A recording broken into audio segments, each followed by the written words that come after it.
bombshell discovery. Declassified footage shows the US government conducting hundreds of secret nuke tests.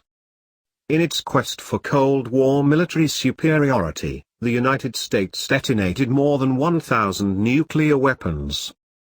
Government researchers blew up many of the bombs on the ground and others in ocean atolls. Yet as threats moved into space and concerns increased about fallout, soil and other material that's sucked into a blast and becomes radioactive, the US exploded 210 of the terrifying devices high in the atmosphere. Thousands of films of such blasts, made from 1945 through 1962, were analyzed and locked away in high-security vaults. It's likely no one has seen the footage for decades. But on March 14, after more than 55 years of collecting dust, the US declassified 750 of the high-speed films, and released dozens of the digital scans on YouTube. We first heard about the movies from the writer Sarah Zhang on Twitter.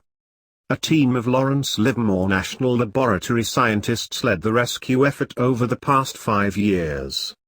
The films are made of nitrate cellulose and slowly decompose in the air while releasing a vinegar smell, according to an LLNL release. This is it. We got to this project just in time, Greg Spriggs, a nuclear weapons physicist at LLNL, said in a video about the digitization effort. We know that these films are on the brink of decomposing, to the point where they will become useless. The project isn't just about shedding daylight on the advent of the nuclear age. Spriggs said it's also about getting lost data about high-altitude test blasts, which are prohibited around the world by the Comprehensive Nuclear Test Ban Treaty yet poorly understood. The US, however, has yet to officially sign the treaty. We don't have any experimental data for modern weapons in the atmosphere, he said. The only data we have are the old tests, so it gets a little bit more complicated.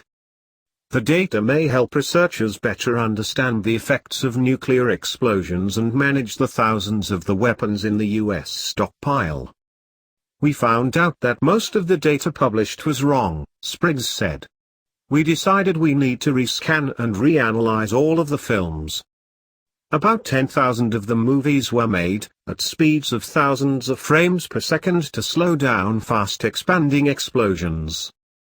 However, it took LLNL roughly 5 years to locate about 6,500 of the films, then digitally scan 4,200 of those.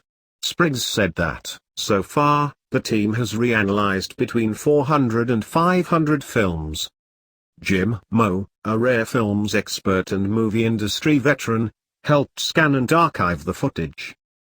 It is going to be gone at some point, and we don't have forever to do this, Moe said in the video. The project is important to help certify that the aging US nuclear deterrent remains safe, secure, and effective, LLNL wrote in its YouTube video description. Spriggs said the team was learning new details about the detonations, lessons he hopes to pass on to future generations. It's just unbelievable how much energy is released, Spriggs said in the release. We hope that we would never have to use a nuclear weapon ever again. I think that if we captured the history of this and show what the force of these weapons are and how much devastation they can wreak, then maybe people will be reluctant to use them.